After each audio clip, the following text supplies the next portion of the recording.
The people who are patient enough and already have that maturity level, knowing that they can compete whenever and they can just take the time to build a solid foundation right now, build some muscle, spend their first 3 to 5 years just gaining muscle and building that foundation and then prepping for a show. Those are the people who are far more successful and have an easier prep because they already have the habits in place and they've been doing it for so long.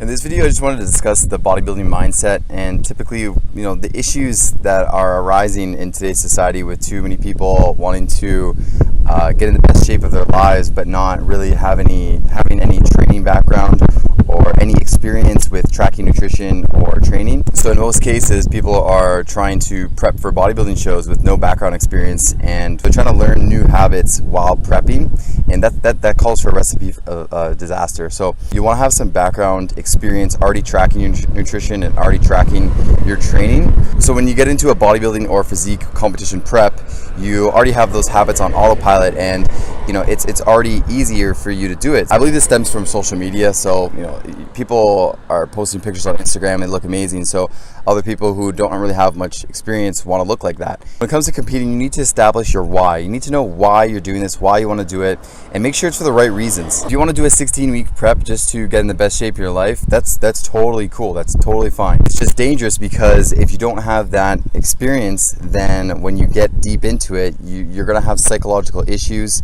You might feel depressed. I've seen it time and time again with other competitors where they get deep into a prep and they can't handle the stress of the training and nutrition. The prep starts really negatively impacting their life, and that's the last thing you want. Your prep should be complementing your life up until the last 3 weeks at least. So you should be prepping fine. It shouldn't be totally taking a toll on your life and affecting other people in your life. Your relationships should all be okay. It's really understandable in those last 3 weeks because that's where cravings at an all-time high, energy's at an all-time low. You might be a little moody, because to get to those unhealthy levels of body fat, you need to really dig, and it's just not healthy. Also, the danger of starting to prep when you don't have that experience is that you're setting yourself up for unrealistic expectations. So you might be expecting to look really good and everything, but if you don't have any muscle underneath, or if you don't have a good basic structure when you prep, you won't look anywhere near how you expect it to look. You need that foundation of muscle before you start a contest prep, because contest prep is strictly fat loss. It's not muscle gain. You don't gain muscle really through a prep unless you're a really new trainee, and you might just gain some muscle through the first half, but it's not significant enough to look exactly how you think you will. So before you think about competing, really sit down and think about why you want to compete. What's the outcome? What do you want to achieve from this competition? What are your expectations? Lay it all out, and then you can reach out to a professional, a coach, and discuss your next steps of action. And that coach should be able to tell you whether or not you're ready to compete, or maybe whether you need more time. And I totally understand, because we're all way too impatient, and we just wanted to be lean yesterday. We wanted to be in the best condition of our life yesterday.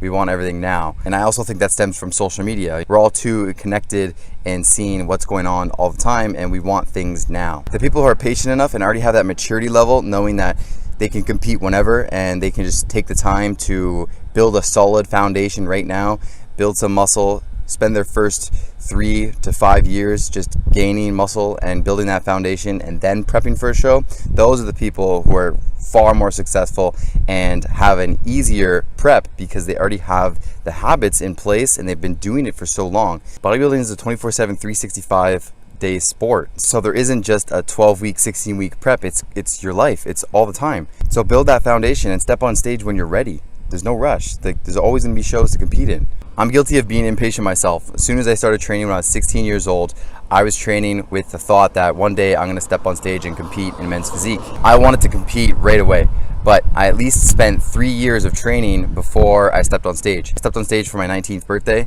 and then I competed again when I was 20. So now I'm 21, and I realized that competing every year just isn't smart.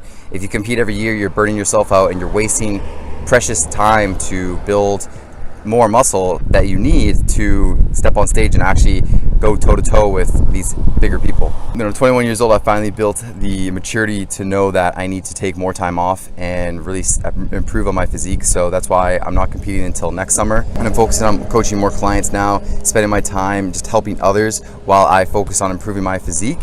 And then next summer, I can step on stage with a much improved physique instead of just running myself into the ground each year. So that's another thing. Try to compete every 2 years. Do not try to compete every year unless you're a bikini athlete. Bikini athletes tend to actually be able to make more improvements in shorter periods of time. You know, I find they do better with 4 to 6 month off seasons and then prepping again. When they stay relatively lean, they can make more improvements. But as bodybuilders and physique athletes, take that at least a full year in a surplus and improve on your physique. Be patient, then reach out and step on stage again. We all just want to improve ourselves as much as we can and see ourselves at our best. Let's just take a step back, be patient, build more muscle, and compete less regularly so we're healthier and we can enjoy life more. Feel free to check out my website if you're looking for more body composition optimization. I have a few articles and more informative fitness content on there, so you guys can check that out, and feel free to subscribe for more if you guys are interested. Thanks for watching, guys. I'll see you in the next video.